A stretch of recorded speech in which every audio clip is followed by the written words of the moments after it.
Taste the Daily. Krishnagiri மாவட்டம் காவேரிப்பட்டினம் அருகே கருவில் இருக்கும் குழந்தையின் பாலினத்தை கண்டறிந்து கூறிய மருந்தக உரிமையாளர் சிக்கினார்.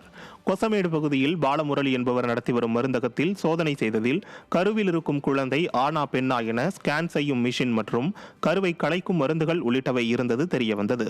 இதையடுத்து பாலமுரளியிடம் மேற்கொண்ட விசாரணையில் இவர்கள் கருவின் பாலினத்தை கண்டறிந்து கூறி வந்தது தெரியவந்தது. இதையடுத்து சட்டவிரோதமாக கருவில் உள்ள குழந்தையின் பாலினத்தை கண்டறிந்து கூறிய மருந்தக உரிமையாளர் பாலமுருகன் சிக்கினார். மேலும் எஸ்தர் மற்றும் குரு ஆகிய இருவர் தப்பியோடினர். திறனற்ற திமுக ஆட்சியில் சுகாதாரத்துறை செயலிழந்துள்ளதால் குற்றவாளிகள் அச்சமின்றி குற்ற செயல்களில் ஈடுபடுவதாக மக்கள் குற்றம் சாட்டியுள்ளனர். தக்காளியின் விலை வீழ்ச்சி காரணமாக திருப்பத்தூர் மாவட்டம் வாணியம்பாடியில் தக்காளி விளைச்சலில் ஈடுபடும் விவசாயிகள் கவலை அடைந்துள்ளனர்.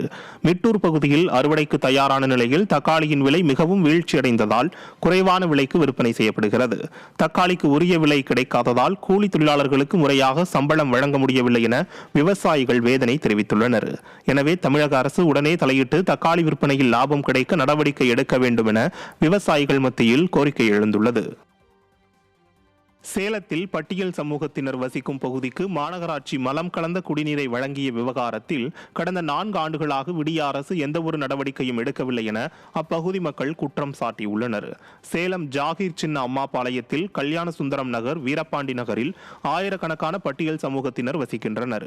இங்கு வாரம் ஒருமுறை மட்டுமே விநியோகிக்கப்படும் குடிநீர் மலம் மற்றும் சாக்கடை கலந்த துர்நாற்றம் வீசுவதாக உள்ளதால் அந்த தண்ணீரை பயன்படுத்த முடியாமல் தவிப்பதாக பகுதி மக்கள் குற்றம் சாட்டுகின்றனர்.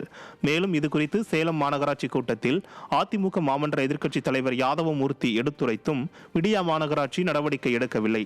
இதை அறிந்த பொதுமக்கள் காலனி என்ற வார்த்தை நீக்கப்படும் என கூறி விளம்பரம் தேடும் ஸ்டாலின் உண்மையில் பட்டியல் சமூக மக்களை வஞ்சிப்பதாக வேதனை தெரிவிக்கின்றனர்.